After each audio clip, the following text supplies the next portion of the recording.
Good morning, Lighthouse. Welcome to this beautiful Sunday, our online gathering. We're glad that you're here. Hey, take a moment, invite someone to be with us. We have a great day planned for you.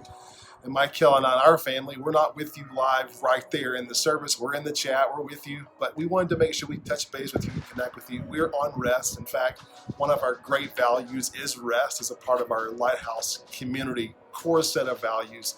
So we're living that out. But today you have Dr. Jeff Garner, Bruce Coburn, Justin Howard, and a special guest. It is going to be a fabulous day. Today we're going to be talking about acceptance.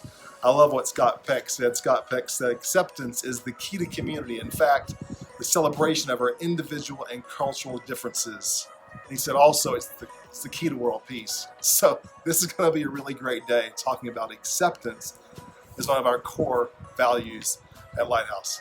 Get ready. It's going to be a great day. And the close of our service today, after it's all over, if you need prayer, we have a link right there that you can connect live for prayer and encouragement.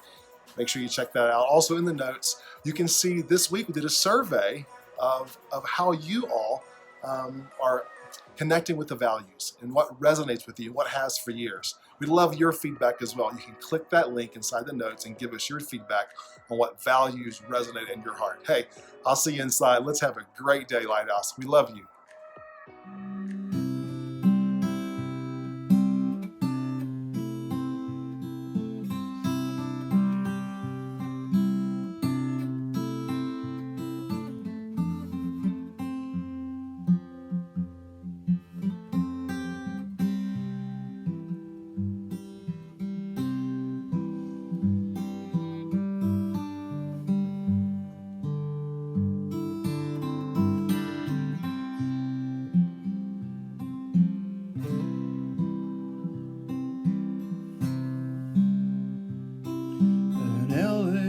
Song won't hold up long when the palace falls and the parlor's gone. We all must leave, but it's not the end.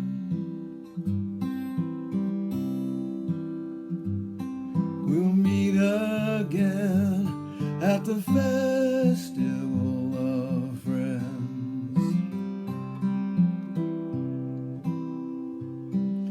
Smiles and laughter and pleasant times. There's love in the world, but it's hard to find. I'm so glad I found you. I'd just like to extend an invitation to the festival of friends.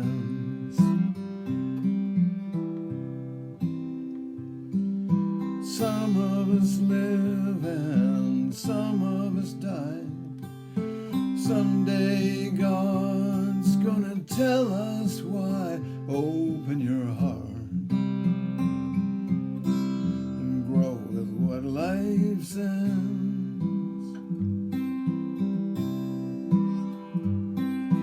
That's our ticket to the festival of friends.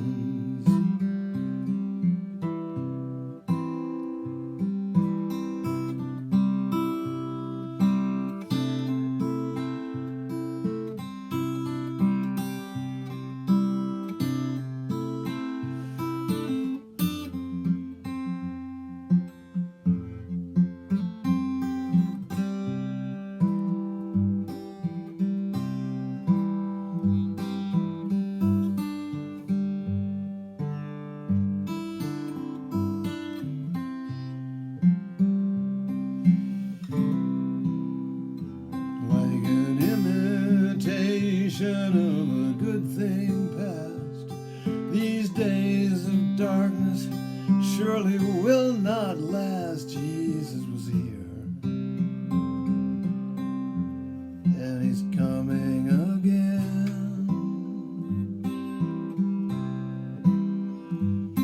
to lead us to his festival of friends.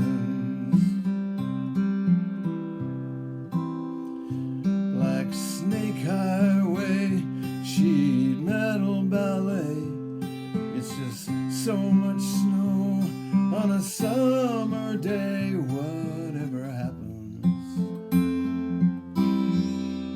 it's not the end.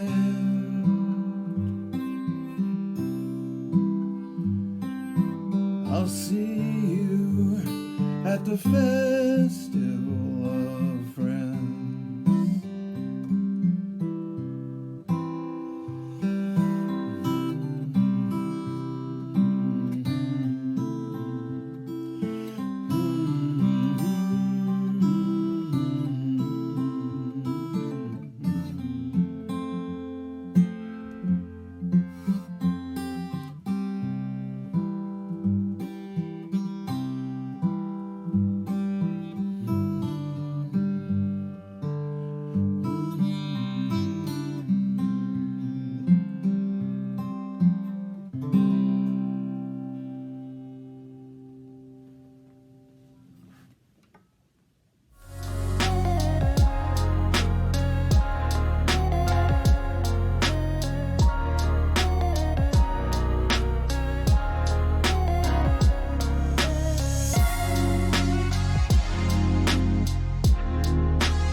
Good morning, Lighthouse. It's a beautiful Sunday. Great to have you along with us today. Thank you for being with us on the call. As you can see, we have a guest with us in the house this morning, and she's going to be, well, mostly my daughter, but a guest to all of you in Lighthouse. Thank you for being with us today. If you look at your notes there should be some notes you can follow along with. Just check out all the features on the chat and say hello to someone. Give someone a good. It almost feels like we're in springtime. No, it's spring. It's March. It is. March. It is March, and we've kind of moved into the springish. Yeah, it's getting like summery, like warm. It is. Yep. Yeah, it's been really. I took a long hike. On Friday. I did. It was. Do you know how many miles I went? 16. Yeah, I went 16 miles. Elevation gain. I don't remember. You said it right. 6,000 feet of elevation gain. It was. It was a lot. But I'm here, and you're here, and in a moment we're going to just dive right into to what we're going to be talking about today. And but before we do that, I would like to just open up with a word of prayer and invite God's presence to be with us here today in our time together. I think the better way of saying that instead of inviting God's presence, because His presence is always with us. It's inviting ourselves to be aware His presence. of His presence. Yeah. So there we go. Yeah. Thank you for correcting that. Yeah, no, of course. Let me say a prayer. Father, thank you so much today for the life that you have given to us, and thank you for just your presence that is constantly with us. We ask that you would open up our minds, our hearts, make us just aware of how near you are today, and let us sense you. Because if you are near us and we sense it, nothing else really matters. And if you're near us and we don't sense it, well, nothing else really matters. So we open ourselves up to you today. We ask this in the name of your Son, Jesus. Amen. All right, so here we go. Woo. So we have Jerusalem with us today, and I asked her to come on and really wanted just her to share a little bit. She's going to be one of these, I don't know what they're going to refer to it 10, 15 years down the road, and they're saying, were you a COVID grad? Did you graduate during the COVID year? And so she was a senior at St. Mary's College. Yep. And went through a whole year, her senior year, under all of those restrictions. And Yeah, the majority of my senior year was online.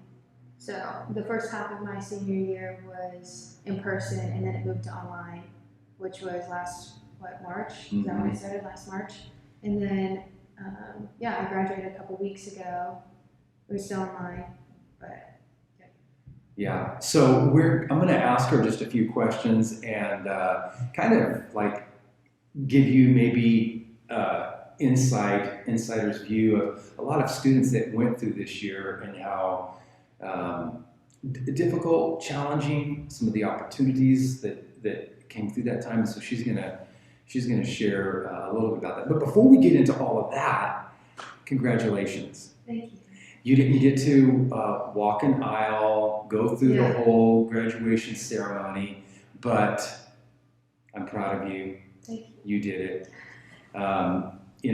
Jerusalem, I'll just say a couple of words about her. She basically paid her own way all the way through college. Not basically, I did. I did do that.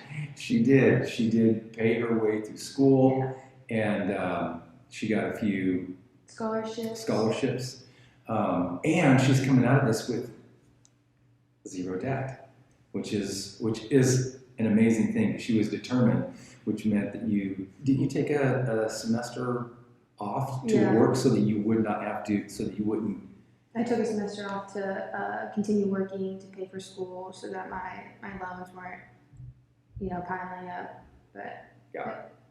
All right. So tell us a little bit about your degree focus and maybe kind of how you came to land on that as your degree focus. So it's a great story, actually. All stories are great. I am a very decisive person, and so the first week of school, I was placed in a women's and gender studies course with Professor Witzig, and I remember just sitting down in that class and falling in love with the entire class. I got up after class, I was like, I'm not going to the rest of my classes. I went straight to my advisor, and I was like, I'm majoring in this. And she was like, do you want to think about it? Like, you're a freshman, it's your first day. I was like, no. She was like, okay. And then I've continued to build a relationship with her for the past 4 years, and she's always been someone that I'm extremely close to. And I'll come in all the time with impulsive decisions I'm going to make that I follow through on and do. She's been her, and I have two other really close professors. One's Tom Poundstone, and the other is Marie Pavarini. They're more in the religion department. But yeah, that's how I came to major on that. St. Mary's is a liberal arts school. It's in the East Bay. Yeah, it's in Moraga. It's in Moraga. Great school. It's great for building relationships with professors. That was the best part. I don't know if you remember this, the whole journey of deciding to go to St. Mary's? Because there was, your senior year, you're contemplating, trying to figure out what school did you want to go to. You mean the last? Yeah, before you made that decision, what kind of tipped the scales for you to choose St. Mary's? I don't remember. Well, I do. Okay, would you like to share? Yeah, it was really interesting. Drew was doing her SATs, and I took you and dropped you off to do your SATs. Yes. And you were just trying to figure out where you wanted to go to school at the time. And you said, will you pray for me? And I went and took a hike, St. Mary, where I was Friday. And I was praying the whole hike, where should she go to school? And I got to the top of Coyote Ridge. There's a hill. And there was a guy that was sitting up there. And we got to talk, and he was a principal of Marin High, a high school in Marin. And I was telling him about you know, you making this decision and just one direction. He goes, oh, I know the perfect book. I would highly recommend you get this book, and all of my kids have followed the kind of the guidance of this book. So I went out and bought the book. You got it. I don't think you read the book. I didn't read it. You just read. I just skipped to the end and Yeah. read back. You know, where it's talking about the Yeah. schools that recommend Yeah. it. And the one school in California was St. Mary's. Yeah. St. Mary's was the only one in California. Yeah, I really felt like it was kind of a miracle, Yeah. the way that whole thing landed. And it was a sister school to your high school. Yeah, I mean, I always wanted to go. The whole year, that was where I was leaning towards. I wanted to be in California. And it's a great school. Like, everyone talks highly about it. So you go, you land on your focus. You know what your degree Yeah. focus is. That's exciting. So for 4 years you've studied women's and gender studies. And it was really interesting because at St. Mary's, like, even if you have this one discipline, like, you can do it with other things, right? So, like, I took a lot of theology and feminist courses that were combined.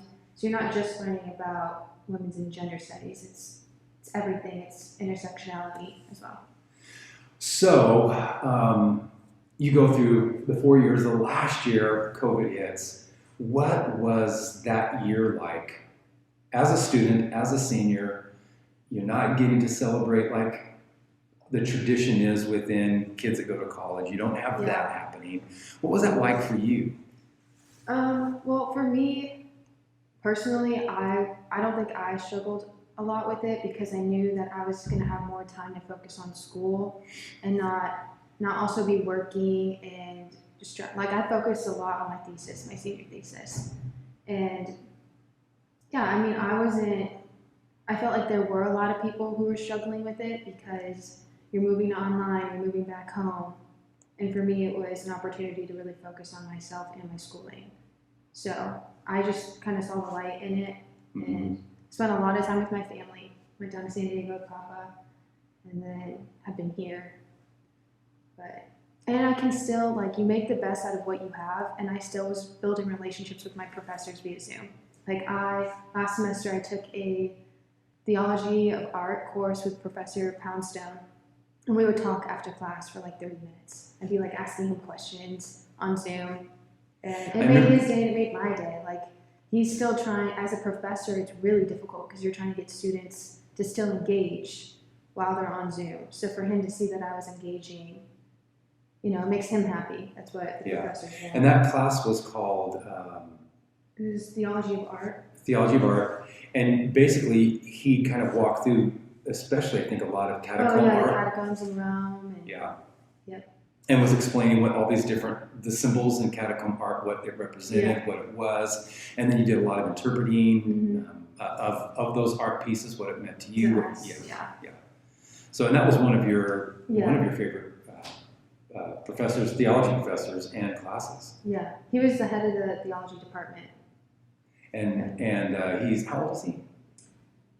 I think he's, I don't know. I think he's 70. Yeah, he's been there for a long time. He's So that was one of your favorite classes. Tell me, like, in one of your classes, what was one moment that was just like, wow, maybe as it relates to theology? Yeah, I had a moment with Professor Poundstone where he was going over, I don't remember the image he was going over, but he was talking about the prodigal son. And so he asked us as an assignment to choose who we felt we resonated with the most. And I just couldn't pick. Like, I was looking through, I was like, well, I have moments where, you know, I'm the son and I do something impulsive, run away, regret it, you know, I make a mistake.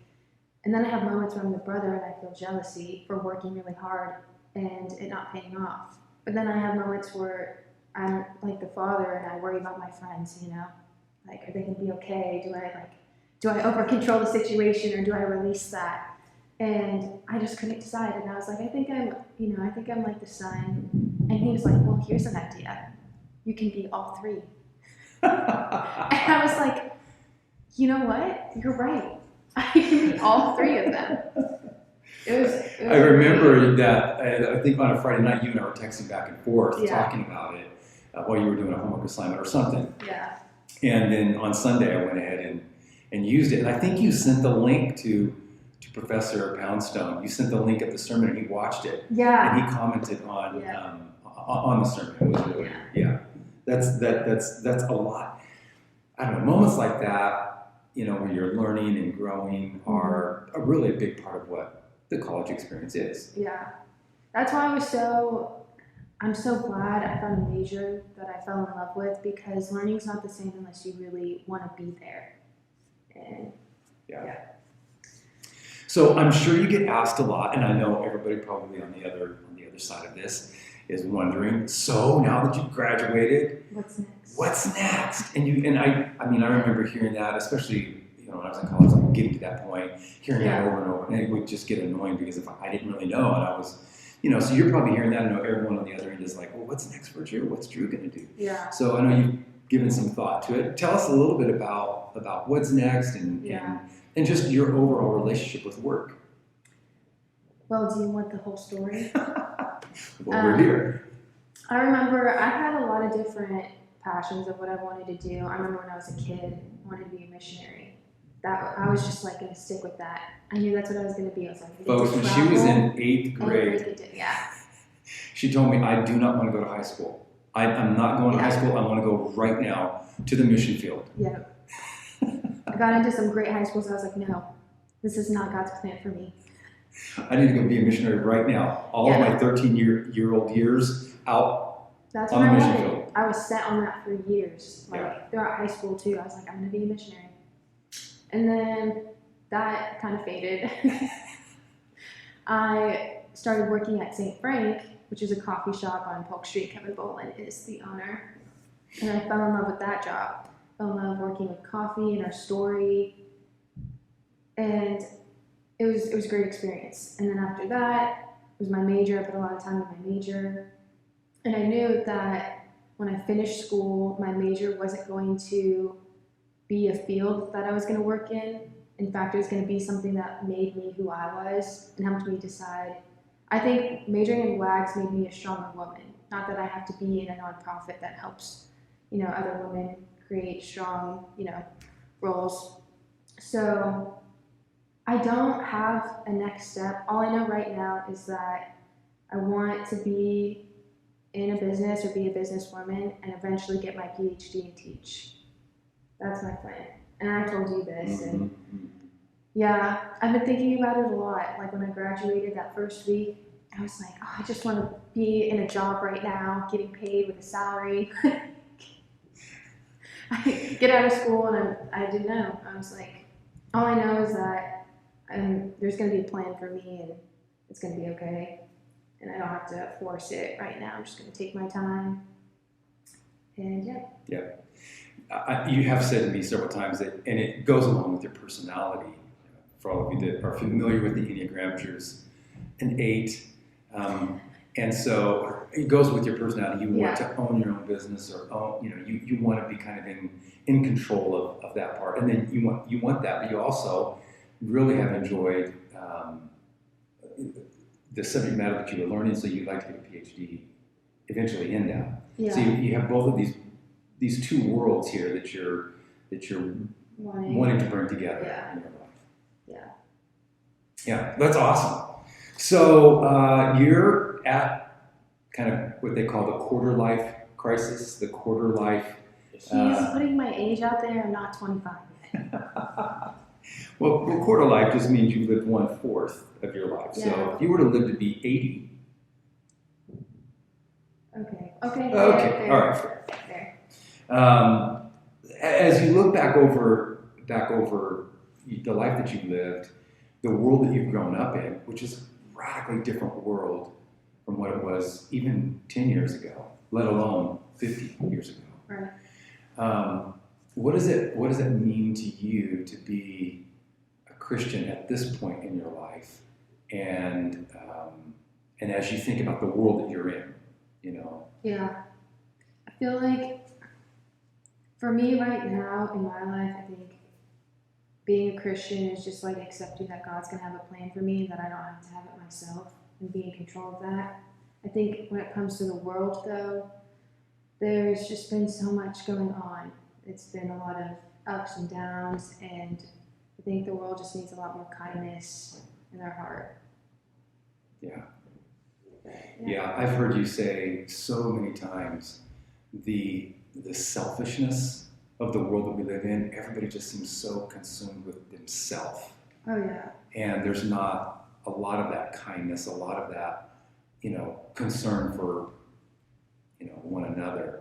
And that seems to be something you have always in your heart, longed for, is just that people would care about one another, that would happen in the world. So that has seemed to always have been something I've observed, you've always kind of.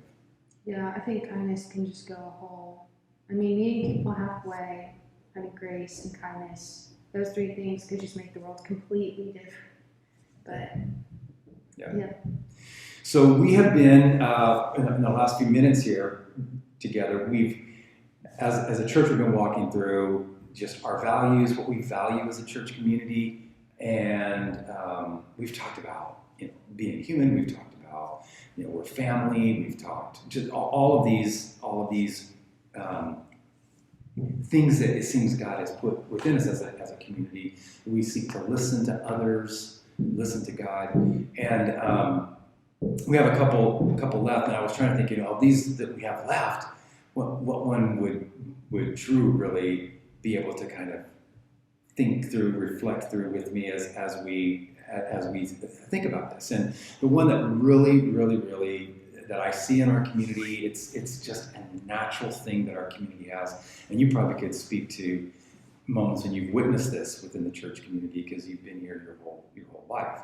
But is that whole idea of acceptance, that we accept one another without conditions, without making demands or making people live up to a certain standard, people are just accepted and loved where they are in whatever place they're at in their life.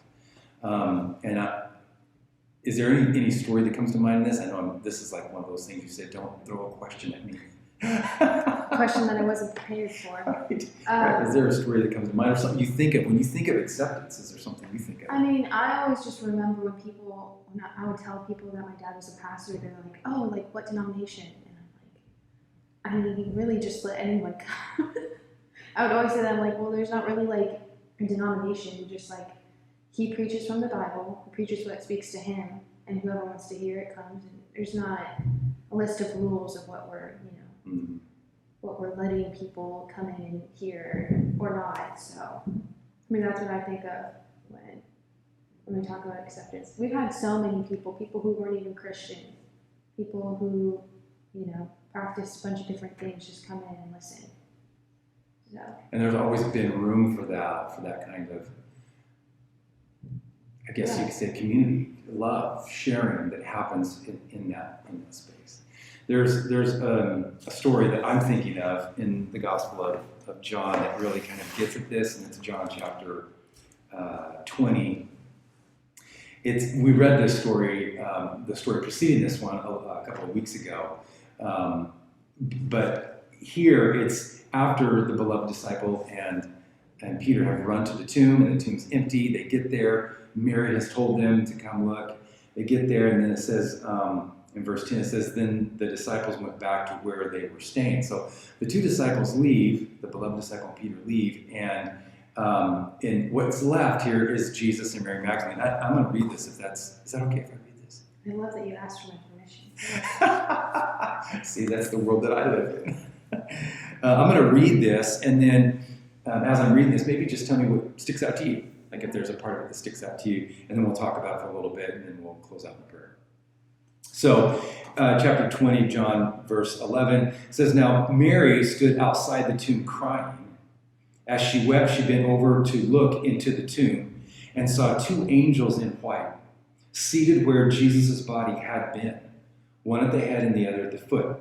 They asked her, woman, why are you crying? They've taken my Lord away, she said, and I don't know where they have put him. At this, she turned around and saw Jesus standing there, but she did not realize that it was Jesus. He asked her, woman, why are you crying? Who is it you are looking for? Thinking he was the gardener, she said, sir, if you have carried him away, tell me where you have put him, and I will get him. Jesus said to her, Mary. She turned toward him and cried out in Aramaic, Rabboni, which means teacher. And Jesus said, do not hold on to me, for I have not yet ascended to my Father. Go instead to my brothers and tell them, I am ascending to my Father and your Father, to my God and your God. Mary Magdalene went to the disciples with the news, I have seen the Lord. And she told them that he had said these things to her. What from that story sticks out to you? Now, maybe even reading it through the lens of a WAGS major, because here's, in antiquity, women were not allowed to represent, they couldn't be a witness in court, they couldn't speak in court. So in the Greco-Roman world, in the Jewish world, women were not allowed to speak. And here, this is fascinating. When Jesus is wanting someone to be a witness to him, he chooses someone that the whole society and culture wouldn't accept. Yeah. But that's what he chose. Yeah. So what sticks out to you from that story? Well, Okay. you kind of just said it. You just read the story and said like everything you knew I was going to say. I'm so sorry. Well, no, I mean, I agree. I completely agree. I think that that's awesome and that's a great story for acceptance. So. When I was reading that, and you've done Active Divina before, but when I was reading that, was there any phrase, word, anything that just kind of stuck out to you when we were going through that? Well, no, I mean, kind of, but no, not really. You said kind of. I know, but I don't know if I should say it. Well, what word was it? I feel like using the word woman is a strong word to say. So, yeah. Yeah, when he said to her, I mean, it wasn't just Jesus. Like they all were like woman this, woman that. yeah, I feel like I don't know. It's always been used as like when someone says woman, it's like a negative kind of connotation. Like that was the first thing. Yeah, I should go back and look at the Greek. I can't remember, but there are different words for women. Yeah. Jesus refers to his mom as a woman, but it's a very endearing. It's different than it is. It's kind of like mama, kind of like an endearing kind of thing, as opposed to just like, hey, woman. So I think what this story really speaks to me is, as I read through it, is this story. I remember when I was it was right before I graduated from college. I had read this story, and I was looking at that segue when the two disciples go back to their home, and she stays there. Yeah. And it really, for me, it began to inform a lot of my desire to go beyond what other people do. Yeah. And I saw in Mary this example of someone that wasn't satisfied with just, we came, we saw, there's nothing here, I'm going to go home. But she was like, no, I'm going to fix this. I'm going to figure out who took his body. Like, they were satisfied with just being spectators. Right. And she wanted to participate in making something happen. And she had this tenacity, this fire. Like, they go home and she's like, I'm here. And I'm going to figure this out. I'm going to solve it. And I remember when I first read that, to me, it inspired me. I wanted to be the kind of person that was tenacious, that was willing to seek something all the way out. And the beauty of this, she gets to see Jesus, she gets to experience a spiritual moment that no one else ever does. Like, she encounters the resurrected Christ in that moment in a way that, like they never will. She's the first to hear the story. Well, you want to tell everybody what that is? So, my father has done this thing where hourly he plays a song to represent affirmation for himself. It's beautiful. It is. He's got Rise Up by, what's her name? Oh, I can't. It's Rise Up, right? Yeah. By Andre Day or something. Yeah, I think so. He's just like, Rise Up. Funny. Yeah, so all of that to say, I think what kind of speaks to me is, here's a woman that is so tenacious. She kind of outshines all the disciples, outshines all of their fire, their passion, their drive. She outshines all of them and is really the example to all of us of what it means to be a follower of Jesus, like that kind of devotion, that kind of love, that kind of. And when I read that inspires me. And then what I read in what Jesus does, which is what we were talking about, and going, I need someone that's going to be my witness, someone that gets up in the court of popular opinion in pop culture, gets up and says, Jesus is alive. And instead of going, I should probably get Nicodemus because he's like the uppermost within the Sanhedrin and everybody respects him, he goes, no, I'm going to take the person that is worth it the most. Well, that's Jesus, you know. He's always like fighting for the oppressors, the oppressed, I mean. The oppressed, that's right. Yeah. Oppressors. So as we come to the end of our time today, Drew, thank you so much for coming on. Yeah, and congratulations to you on your graduation. I am so proud of you, and I know you're going to do fabulous. Thanks. Yes, you're going to do great things. So I should start doing the affirmations on my phone. it works. It's been working for me. It has really been working for me. I'm not telling you to do. Affirming himself in the mirror too. He's like, you're going to do great things today. I kind of do. I do. Yeah. What'd you say? We should say our name in in the third person. Yeah. Studies have shown that if you talk to yourself in the third person, like pumping yourself up, it has a stronger effect on you than if you just say, I'm going to do this, I'm going to do that. If you say, it's like someone else saying it. And you're hearing your own voice say it. Yeah. So they even recommend that you record yourself saying to yourself something like, Jeff, like I would say to me, Jeff, you're gonna write amazing content today. Jeff, you are so, like one of mine is Jeff, you are so lucky. You are so blessed. God loves you so much. Why did he pick you to love so much? That's one of mine that I'll say to myself. You're just so blessed. Yeah. And it does. And that everybody got a little window into that a moment ago. That song that was playing was from Kanye West's gospel album. Every hour, every minute. Mm-hmm. You know, sing till the power of the Lord comes down. It's good. Yeah. You got some great songs. Yeah, I do. Well, let me say a prayer over you today, unless Drew's wanting to lead everyone in prayer. I'll let you do that. I'll let him do that. He's a prayer person. So let me say a prayer over all of you today. Thank you so much for being on the call with us today, and we look forward to all the good things that are going to come as we come through this year and this season. We are in the middle of Lent, and so if you've been able to pray and spend some time in fasting, we appreciate that. And after the worship set, I'll come back and I'll just say a few more words about that. But let me say a prayer for you today. Father, thank you for Jerusalem being here with us today and just sharing a little bit of her story and her journey over the past couple of years. Thank you for the life that you have offered to us. And I'm not completely aware of where everyone is at today in their journey. Some may be discouraged, some may be happy and excited and feel like celebrating, and anywhere in between that. But what I do know is that you are with all of us right now. Your spirit, your breath, your life, your goodness, it's here. We sense it and we love it. And we turn our attention right now towards you as we go into a time of just worship and celebration.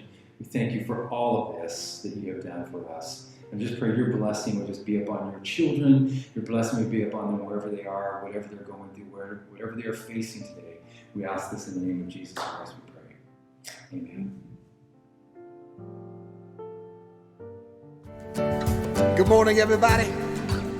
Good to see you again. Good to hang out with you. Do a little worship today. Sing this. You heal the brokenhearted. You set the captive free. You lift the heavy laden. And even now you are lifting me. There is no healer like the Lord our Maker. There is no equal to the King of Kings. Oh, our God is with us, He will fear no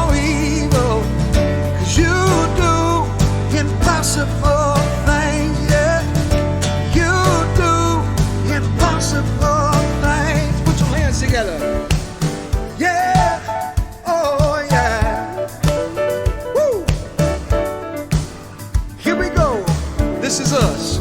Though I walk through the valley, darkness surrounding me, there you prepare a table, oh, in the presence of my enemy. Yeah. There is no healer like the Lord our Maker. There is no equal to the King of Kings. Oh, our God is with us, He will fear no evil. You do impossible things. You do impossible things. Sing it out. One word and the walls start falling. One word and the blind will see. Yeah. One word and the sinners forgiven. You do impossible. Sing it out, yeah. One word and the walls start falling. One word and the blind will see. Yeah. One word and the sinners forgiven. You do impossible things. Sing. There is no healer like the Lord our Maker. There is no equal to the King of Kings. Our God is with us, we will fear no evil. 'Cause you do impossible. Sing it out. There is no healer like the Lord our Maker.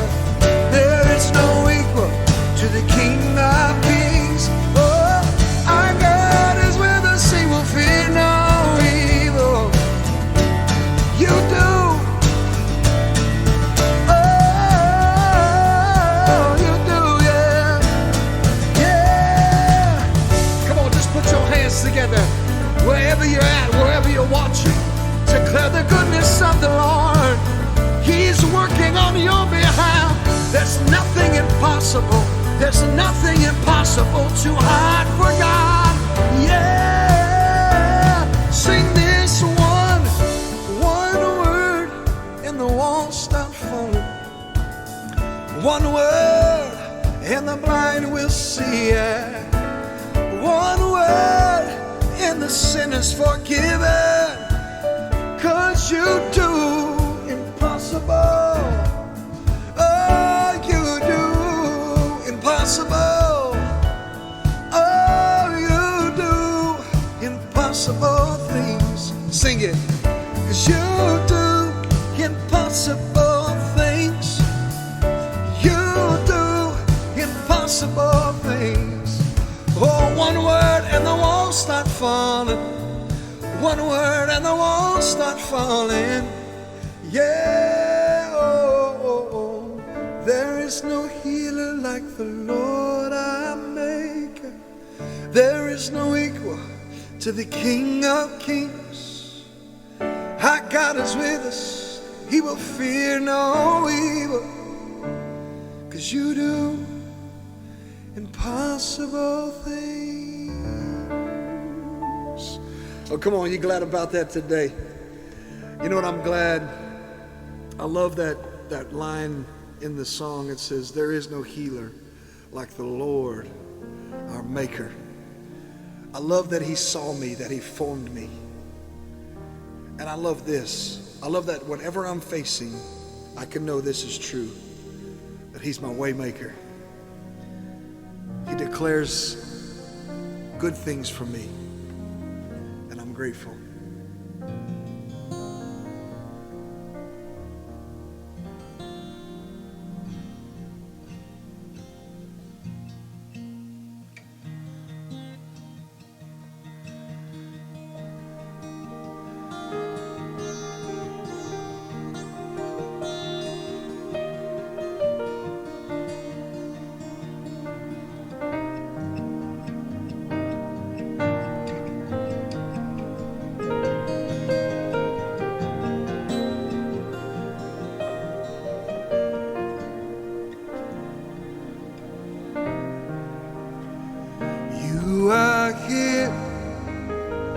moving in our midst. I worship you. I worship you. You are here, moving in our midst, and I worship you. I worship you. You are here, turning lives around. I worship you. I worship you. You are here, working in this place. I worship you. Come on, just sing that. I worship you. Come on, lift your hands and sing it out. Waymaker, miracle worker, promise keeper, light in the darkness. My God, that is who you are. Waymaker, miracle worker, promise keeper, light in the darkness. That is who you are. You are here, working in our midst. I worship you, Lord. I worship you. You are here, working in this place. I worship you, yes. I worship you, yeah. You are here, and you're turning lives around. Come on. I worship you, God. I worship you, yeah. You are here, yeah. Since you're moving on me, she's moving on you. Said I worship you. Come on, just lift up your hands, lift up your hearts and sing it out. Waymaker, miracle worker, promise keeper in the darkness. That is who you are. Come on, sing it out. Waymaker, miracle worker, promise keeper, light in the darkness. My God, that is who you are. Sing waymaker, waymaker, miracle worker, promise keeper, light in the darkness. My God, that is who you are. Oh, waymaker, miracle worker, your light in the darkness. That is who you are. Sing it. That is who you are. That is who you are. That is who you are. That is who you are. That is who you are. That is who you are. Woo! That is who you are, Jesus. Come on, just lift your hands. Waymaker, miracle worker.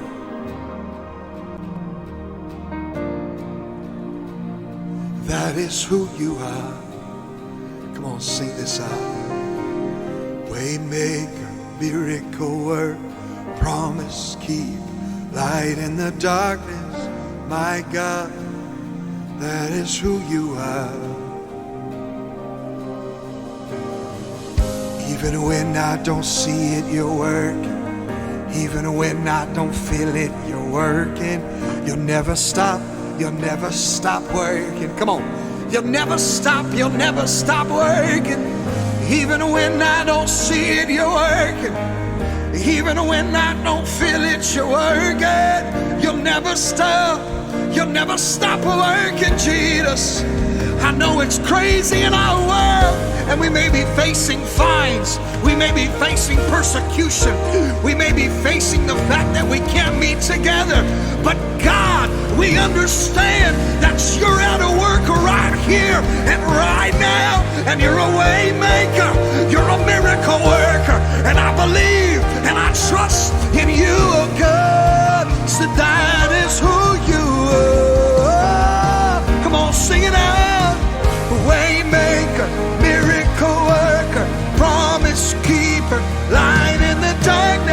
So my God, that is who you are. Yeah.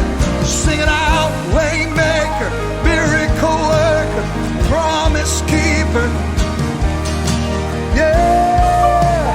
That is who you are. So that is who you are. That is who you are.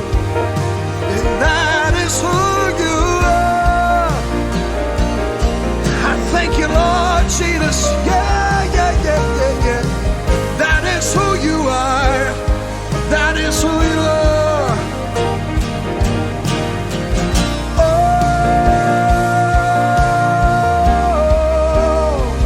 come on, sing it. Waymaker, promise keeper. My God, that is who you are. Waymaker, miracle worker, promise keeper.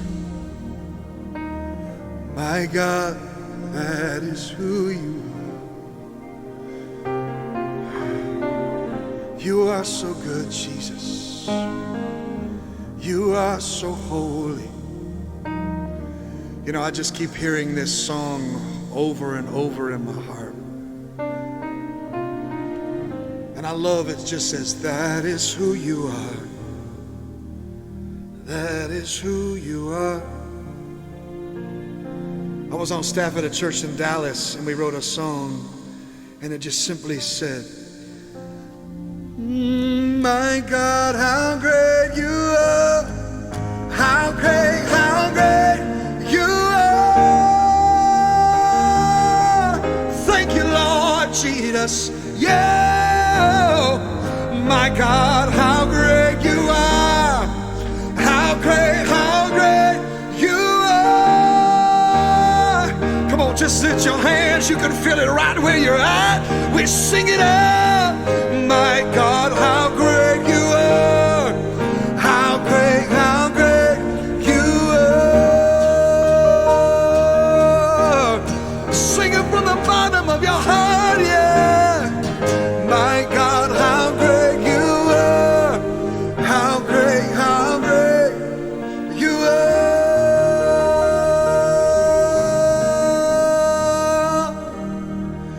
He's a name above all names. He is worthy of all praise. And my heart will sing out, great is our God.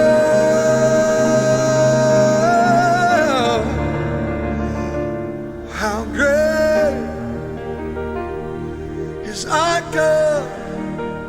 Sing with me, how great is our God. Oh, we'll sing how great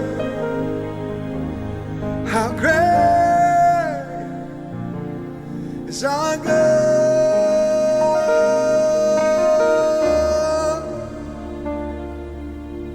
How great is our God. Sing with me, how great is our God. And all will sing how great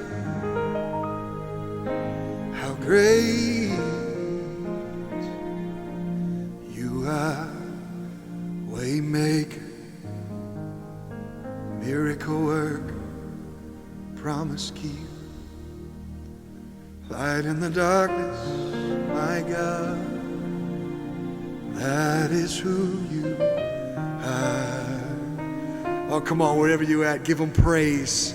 Thank him, declare the goodness of the Lord. Woo! Man, it feels good in the church today. God bless you. We hope that you enjoy the rest of service.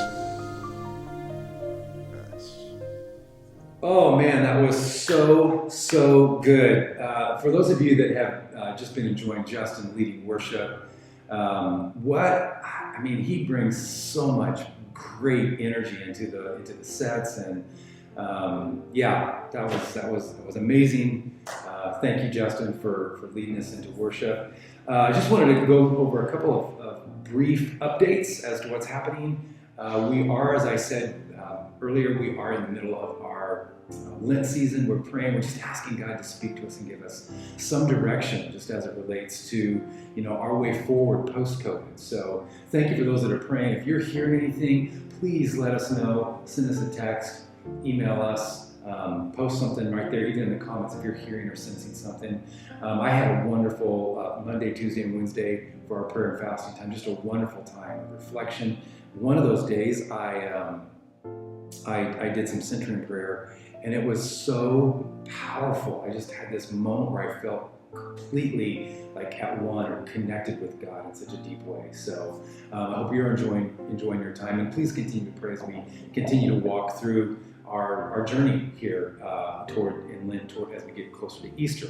Next Sunday is Daylight Savings Time. Oh yes, we just talked about this. Yes. We did just have this conversation.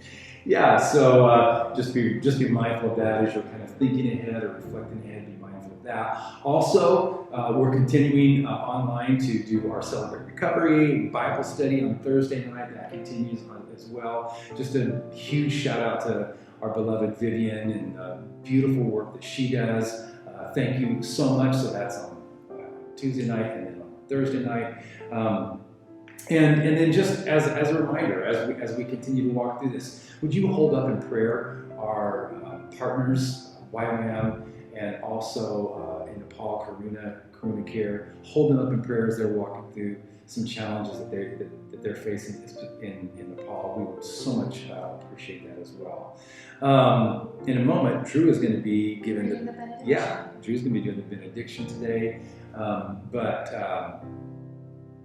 Yeah, before she does, just know that our hearts are with you. We love you. We're grateful for you and your continued support with us. If you'd like to give today, you can just click on the give button there, and you can give that way.